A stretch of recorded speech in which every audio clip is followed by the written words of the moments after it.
Welcome back. Welcome back to Living in Mexico. I'm Ana Maria Salazar. Thank you. Thank you so much for joining us throughout the years. We've been broadcasting this show since 2005, 2004. So we're going on 20 years next year. So I really appreciate all of you joining us throughout the years. One of the issues that we address on the show throughout the years has to do with Mexico's energy sector.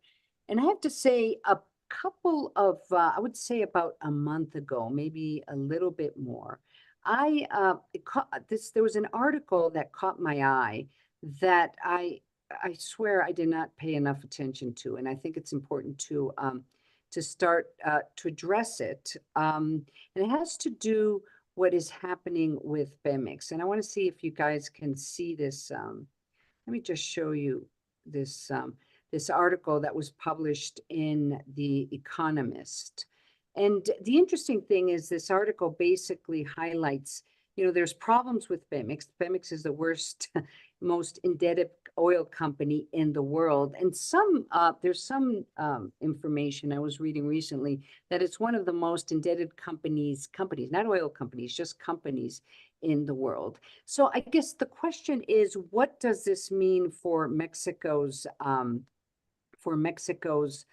economy? What does it mean for Mexico's industry? So joining us today, and I always appreciate when she joins us, I always appreciate it a lot, is Miriam Grunstein. She is an energy expert. She's been joining us throughout the years. She's with the Baker Institute out of the University of Texas, right, Miriam? Welcome to the show. Thank you, Texas Maria. University. I really appreciate you. Yeah, I really appreciate you joining us today. Let's talk about what is the status of Texas because of Pemex. Because if you see this article that was published by The Economist, I believe in October, I mean, they're talking about a company that is not paying its debts. It's not paying those who are providing its services. And I don't know, I may be wrong, but I think it should be raising some red flags in terms of its viability, especially in 2024, what that could mean for the Mexico's economy. So what's going on with Pemex right now? And welcome to the show. Well, thank you so much, Ana Maria. Now that you mentioned it, 20 years is a long time, and I think I joined you right after the show started, and it's amazing how time flies. And thank you so much for inviting me and to comment energy matters. And we've gone through quite a bit of turbulence in the sector. Well, yes, Pemex has been part of that turbulence, and that is confirmed by the latest the latest financial report of Pemex, in which if you compare the last quarter of 2023 with the last quarter of 2022, we see a difference of a loss of 80 billion pesos. That's a lot of money. That's a lot of money. So, and this is attributed to many causes. We've had a very strong peso, and Mexico oil exports account for a lot of the income in Pemex. So with people being very happy with the super peso, well, it's not a very good news for Pemex, because with every barrel that is sent to the international markets, Pemex gets less. The exchange rate actually means less income in pesos. That, and you can see that in remittances, which are the two main sources of income in Mexico. So the super peso hasn't been good news for Pemex in terms of oil revenues, which support the economy. The second one is that we have declining production. I mean, if you don't include condensates and fluids, we're talking about a production that is now down to 1,600,000 barrels, 1,600,000 barrels, which is very short of the goals of the energy reform, which promised that by the end of the Peña Nieto administration would be producing back 3 million barrels per day. And we're down to half, basically half, without condensates and fluids. Also, we have a shockingly low performance in the refining sector Mm-hmm. and increasing gasoline imports. They went down and now they're up again. Mm-hmm. So the whole value chain in Pemex, which used to be very strong in EMP, is even having a crisis.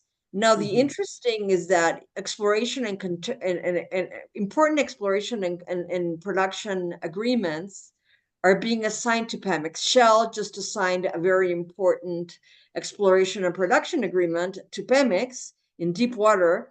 And it really, really makes me wonder how Pemex is going to handle it. Because deep water is big, really, really big money. They're going to have to become indebted or get really strong partners to develop those wells and those fields. So the article of The Economist actually disclaims that Pemex is financially able to develop those fields. So they're catching a hot potato. Well, let me ask you this then. How much is what Pemex is going through? How much does it have to do with policies being implemented by the current administration, or it's just simply, I mean, Pemex has had problems for more than a decade now, and the inedible is happening. What's going on here? I think there's mismanagement. There has always been. Inasmuch as the CEO is a political appointee and not an oil and gas expert, we'll have trouble. And we've had trouble every single time with every single administration. Let's say that Adrian Lajou was a technician, and Ramirez Corso was a technician, but he had a lot of scandals of corruption. You can have a technician with a lot of corruption, and that doesn't help either. But last year, I mean, Pemex CEO was run by Lozoya, who's currently in jail. And then you had a CEO that was an Hacienda man, Jose Antonio González Anaya, who just did cuts and cuts and cuts, and he developed no business. So you've had the wrong management all along. We need a very strong management to get that boat sailing. And we haven't had it for decades. So I guess the big question mark here is when we're now, thinking about 2024, we have elections, as you know. I don't know if it's going to happen or not, but the Pemex has always been what they call la caja chica, where No, it's not even, that's not like, it's no longer a caja chica I or a caja, mini caja. It's right, just has no it's money. a drain. It's a I drain. would call it, it's a drain. So how much of this drain is going to eventually have an impact on the way investors or even Fitch and all these companies, Moody's and Moody's? I mean, at one point, someone is going to have to say, you know what, it's inviable. I mean, you can't keep on, putting so much money into a company that is so indebted as Pemex without it impacting, the general sense of Mexico's economic progress or its economy in general. well, you're completely right, Ana Maria, because they're connecting Mexico's the economic health of Mexico is directly connected to Pemex's financial and economic health. There are vasos comunicantes. How would you say that in English? They're deeply connected. They're deeply connected entities. So Pemex's economic viability, of course, affects Mexico's rating. And I don't think that the credit rating agencies have made a strong that much of a strong connection between the credit rating between Mexico and Pemex, because that would be very dangerous. Just imagine, because Pemex is about to lose its credit capacity. Just imagine if that were to happen to Mexico with all the nearshoring expectations and such. would it only affect Pemex? I mean, that, and I promise you, because I've been actually doing some research on this, simply because, you know, some of us are wondering, are we going to have, what is Mexico's economy going to look like December 2024, literally 1 year from now, January 2025. I mean, there is going to be a new president, and there is question marks in terms of, you know, the stability of the country due to the electoral process. We all hope it goes well. And then there's Mexico's economy, and then there's US elections. So, you know, I'm just kind of looking towards the future and trying to think what is going to bring Mexico into like a kind of a crisis similar to what happened in the 90s. And one of the things that seems to be coming up, seems to be the issue that most of us should be concerned about is Pemex. Right. Well, it's hard to tell because the macroeconomic numbers are good. So, and we expected tragedy and catastrophe.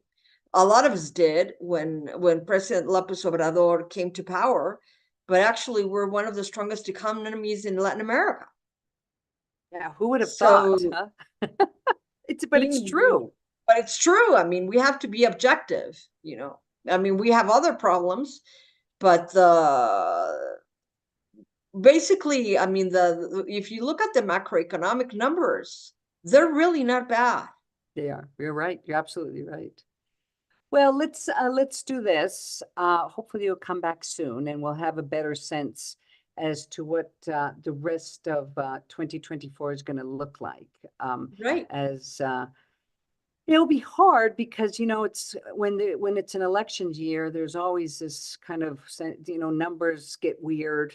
Well, I don't know if they're distorted. I've talked to a bunch of economists and financiers from the Banco de Mexico, and they don't see a distortion. Yeah, you're right. Maybe they're inflated. Maybe they inflated, but I'm talking about objective people that have no interest in applauding the López Obrador administration, and they think that the numbers are strong. You're absolutely right, because I've also interviewed a couple of economists on the show lately, and they seem to be very positive for 2024. Now, again, anything can happen. We'll have to see. And I hope so. We all need a good year for Mexico. We need that. Regardless who becomes the next president. I always appreciate you joining us, Miriam Grunstein. It's always great to have you on the show. Thank you so much for joining us. Likewise. We're gonna go to break. I'm Ana Maria Salazar. Thank you so much for joining us and watching us and listening to us here on Living in Mexico. I'll be right back.